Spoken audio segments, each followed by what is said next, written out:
Hello friends, আশা কৰো আপোনালোকে সকলোৱে ভালে আছে। আপোনালোকক সকলোকে মোৰ ষ্টাডি উইথ দ্য জাম চেনেলটোলৈ স্বাগতম জনাইছো। আজি মই আলোচনা কৰিবলৈ ওলাইছো the bridge over the Brahmaputra river. Brahmaputra ৰিভাৰৰ ওপৰত অসমত যিবিলাক ব্ৰিজ আছে বা দলং আছে সেইবিলাকৰ বিষয়ে আজি আমি ক্লাছ কৰিম। গতিকে আপোনালোকে পলম নকৰি মোৰ ভিডিঅ'ত জইন হৈ লওক আৰু যিবিলাক ইম্পৰ্টেন্ট ব্ৰিজ আছে সেইবিলাকৰ বিষয়ে মই আলোচনা কৰিম। মানে এক নম্বৰটোত কি দিয়া হৈছে শৰাইঘাট ব্ৰিজ। শৰাইঘাট ব্ৰিজটো ইয়াৰ লেংথৰ দৈৰ্ঘ্য হৈছে কি 1.492 কিলোমিটাৰ আৰু এপ্ৰক্স কষ্ট হৈছে 10.6 কৰোৰ। 10.6 কৰোৰ টকা এই দলংটো বনাওঁতে খৰচ হৈছিল। তাৰপিছতো চোৱা, তাৰপিছত কি কৈছে কনষ্ট্ৰাকশ্যন ষ্টাৰ্টেড। কনষ্ট্ৰাকশ্যন এই কামটো কেতিয়াৰ পৰা ষ্টাৰ্ট হৈছিল? 1952 চনৰ পৰা এই কামটো ষ্টাৰ্ট হৈছিল। অপেন টু পাব্লিক, পাব্লিকৰ কাৰণে এইটো অপেন কৰিছিল কিমান চনত? 1962 চনৰ এপ্ৰিল মাহতে। ইনগ্ৰেটেড বাই, এইটো ইনগ্ৰেটেড কোনে কৰিছিল? ভাৰতৰ প্ৰথম প্ৰধানমন্ত্ৰী জৱাহৰলাল নেহৰুৱে কি কৰিছিল? এই কামটো উদ্বোধনী কৰিছিল। শৰাইঘাট ব্ৰিজটো উদ্বোধনী কৰিছিল আৰু লিংক হৈছে Pandu with the Kamrup rural district of Assam. পাণ্ডুৰ সৈতে আমাৰ কামৰূপ ৰুৰেল গাঁওখন কি কৰিছিল? গ্ৰাম্য জিলাখন কি কৰিছিল? আমাৰ সংযোগ কৰিছিল। তাৰপিছত কি দিয়া হৈছে? Saraighat bridge is the first bridge on the Brahmaputra river. Saraighat bridge হৈছে অসমৰ ভিতৰত বা ব্ৰহ্মপুত্ৰ নদীৰ ওপৰত আটাইতকৈ পুৰণি বা আৰু প্ৰথম ব্ৰিজ। তাৰপিছত পইণ্টত কি কৈছে? Saraighat bridge is the first railway কাম ৰোড ব্ৰিজ। আপোনালোকে নিশ্চয় বুজি পাইছে, ব্ৰহ্মপুত্ৰ নদীৰ ওপৰত এটাই দলং আছিল, সেইটো হৈছে শৰাইঘাট ব্ৰিজ। এই শৰাইঘাট ব্ৰিজৰ ওপৰত কি হৈছিল? ৰেলৱে কাম ৰোড ব্ৰিজ হৈছিল। নেক্সট কুৱেশ্যনটো, নেক্সট হেৰিটো চোৱা, দলংটো চোৱা, 2 নম্বৰ দলং। এইটো হৈছে কি? New Saraighat bridge. আপোনালোকে নিশ্চয় জানে শৰাইঘাট ব্ৰিজৰ ওচৰত আৰু এটা শৰাইঘাট ব্ৰিজ হৈছে। এইটো দৈৰ্ঘ্য হৈছে 1.49 কিলোমিটাৰ। 1.49 কিলোমিটাৰ। অপেন হৈছিল কিমান চনত? 2017 চনৰ 8 জানুৱাৰী তাৰিখে এই নিউ শৰাইঘাট ব্ৰিজটো অপেন হৈছিল। তাৰপিছত ইনগ্ৰেটেড কৰিছিল কোনে? ইনগ্ৰেটেড কৰিছিল নীতিন গাডকাৰী, তেখেতে আছিল ইউনিয়ন মিনিষ্টাৰ। তাৰপিছতে এইটো একমাত্ৰ হৈছে ৰোড ব্ৰিজ। এইটো কোনো ধৰণৰ ৰেলৱে ব্ৰিজ নহয়, এইটো হৈছে কি? Road bridge. অৰ্থাৎ এই ব্ৰিজেৰে মানুহে অহা যোৱা কৰে, অৰ্থাৎ গাড়ী মটৰ বিলাক চলে আৰু এইটোৰ ওপৰত কেতিয়াও কি নচলে? ৰেলগাড়ী নচলে। লিংক হৈছে আমিনগাঁৱৰ পৰা সেইটো পাণ্ডুলৈকে সেইটো লিংক কৰা হৈছে, কানেক্টেড কৰা হৈছে আৰু কনষ্ট্ৰাকশ্যন ষ্টাৰ্ট হৈছিল 2007 চনৰ পৰা। তাৰপিছত 3 নম্বৰ ব্ৰিজটো আমি কি পালো? 3 নম্বৰ ব্ৰিজটো হৈছে কি? কলীয়াভোমোৰা সেতু। কলীয়াভোমোৰা সেতুটো লেংথ বা দৈৰ্ঘ্য হৈছে কিমান কিলোমিটাৰ? 3.015 কিলোমিটাৰ। এপ্ৰক্স কষ্ট হৈছে 588.95 কৰোৰ টকা এইটো বনাওঁতে খৰচ হৈছিল আৰু কনষ্ট্ৰাকশ্যন ষ্টাৰ্টেড হৈছিল 1981 চনত। তাৰপিছত অপেন হৈছিল কিমান চনত? অপেন হৈছিল 1987 চনত। অতি কম সময়ৰ ভিতৰত এই কলীয়াভোমোৰা ব্ৰিজটো বনাই শেষ কৰিছিল। তাৰপিছত এইটো ইনগ্ৰেটেড কৰিছিল ৰাজীৱ গান্ধী। ৰাজীৱ গান্ধী আমাৰ ভাৰতৰ প্ৰধানমন্ত্ৰী আছিল। ব্ৰিটিছ ভাৰতৰ আমাৰ ভাৰতৰ প্ৰধানমন্ত্ৰী আছিল কোন? ৰাজীৱ গান্ধী। ৰাজীৱ গান্ধীয়ে এই কলীয়াভোমোৰা ব্ৰিজটো কি কৰিছিল? উদ্বোধনী কৰিছিল। আৰু লিংক ক'ৰ পৰা ক'লৈ কানেক্ট কৰা হৈছে? কলীয়াবৰৰ পৰা তেজপুৰলৈকে এই দলংটো কানেক্ট কৰা হৈছে। This bridge is the name after Ahom general Kaliabhomora Phukan. Kaliabhomora ফুকনৰ পৰাই কি কৰা হৈছে? এই ব্ৰিজটোৰ নাম কি দিয়া হৈছে?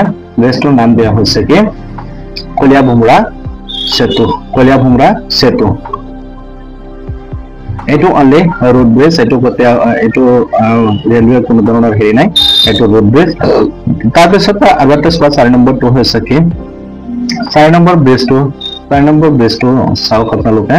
4 নম্বৰ ব্ৰিজটো হৈছে কি? নৰনাৰায়ণ সেতু।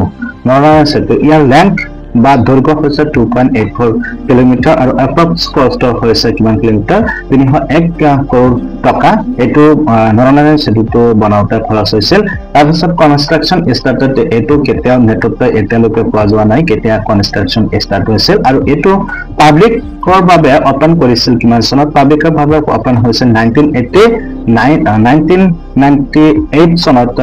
15 এপ্ৰিল চনত। 1998 চনৰ 15 এপ্ৰিলত কি কৰিছিল? নৰনাৰায়ণ সেতুটো পাব্লিকৰ জনসাধাৰণৰ কাৰণে পাব্লিক কৰা হৈছিল, অপেন কৰা হৈছিল। ইনগ্ৰেটেড কৰিছিল কোনে? ইনগ্ৰেটেড কৰিছিল অটল বিহাৰী বাজপেয়ী। আৰু অটল বিহাৰী বাজপেয়ীৰ কি আছিল? সেই সময়ৰ কি আছিল? ভাৰতৰ প্ৰধানমন্ত্ৰী আছিল। লিংক হৈছে যোগীঘোপা আৰু গোৱালপাৰা। এইটো ডিষ্ট্ৰিক্ট হৈছে কি? বঙাইগাঁও ডিষ্ট্ৰিক্টটো যোগীঘোপা টু পঞ্চৰত্ন ইয়াৰ যোগীঘোপাটো হৈছে বঙাইগাঁও ডিষ্ট্ৰিক্টত আৰু পঞ্চৰত্ন হৈছে গোৱালপাৰা ডিষ্ট্ৰিক্টত আৰু it is the third bridge constructed over এইটো হৈছে ব্ৰহ্মপুত্ৰ নদীৰ ওপৰত তৃতীয়খন দলং তাৰপিছত it is a double deck bridge with a railway track on the lower deck and a route of the upper deck.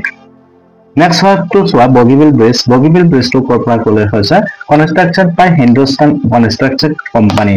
A Bogeyville belong to Hindustan Construction Company. Eto kam start korisil. Eto length ba durgo hoise 4.94 kilometer. 4.94 kilometer. Approx cost eto kharos hoisil 5,960 crore.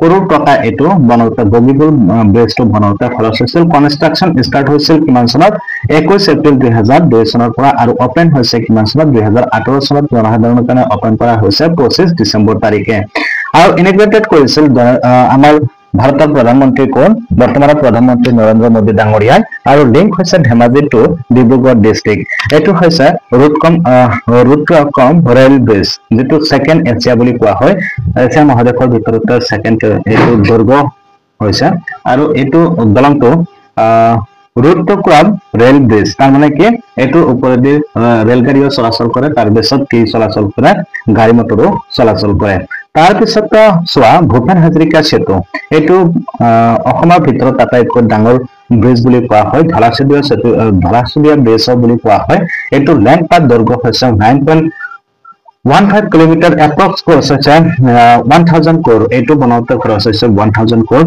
তাৰ পিছত কনস্ট্ৰাকশন start হৈছিল 2011 চনৰ পৰা নৱেম্বৰ মাহত আৰু পাব্লিকৰ কাৰণে open কৰা হৈছিল 2017 চনৰ 26 মে তাৰিখে ইনগ্ৰেটেড বাই কোনে কৰিছিল নৰেন্দ্ৰ মোদী ডাঙৰীয়া আৰু লিংক হৈছে ধলা টু চদিয়া সেই কাৰণে কোৱা হয় এটো ধলা হদিয়া ব্ৰিজ কিন্তু এটো আসল নাম হৈছে কি ভূপেন হাজৰিকা সেতু ঠিক আছে নেক্সট কি কৈছে the bridge is the construction on the Lohit river এই ব্ৰিজটো কোন ৰিভাৰৰ ওপৰত কোন নদীৰ ওপৰত নিৰ্মাণ কৰা হৈছে লোহিত আপোনালোকৰ পৰীক্ষাত মাজে মাজে আহি থাকে এই ভূপেন হাজৰিকা সেতু বা ধলাহদিয়া ব্ৰিজখন কোন নদীৰ ওপৰত নিৰ্মাণ কৰা হৈছে এটো লোহিত নদীৰ 100% কমন এটো আপোনালোকৰ পৰীক্ষাত মাজে মাজে আহে পৰা major tributary of the Brahmaputra river ঠিক আছে নেক্সট আজি আপোনালোকৰ সৈতে এই মুঠ 6টা আপোনালোকৰ ব্ৰিজ আলোচনা কৰিলো আপোনালোকৰ যদি এই সিজনটো ভাল লাগে তেতিয়া হলে মোক ষ্টাডি উইথ দা জাম চেনেলটো সাবস্ক্ৰাইব কৰি দিব আপোনালোকৰ বন্ধুবৰ্গৰ সৈতে এই ভিডিঅটো শেয়াৰ কৰিব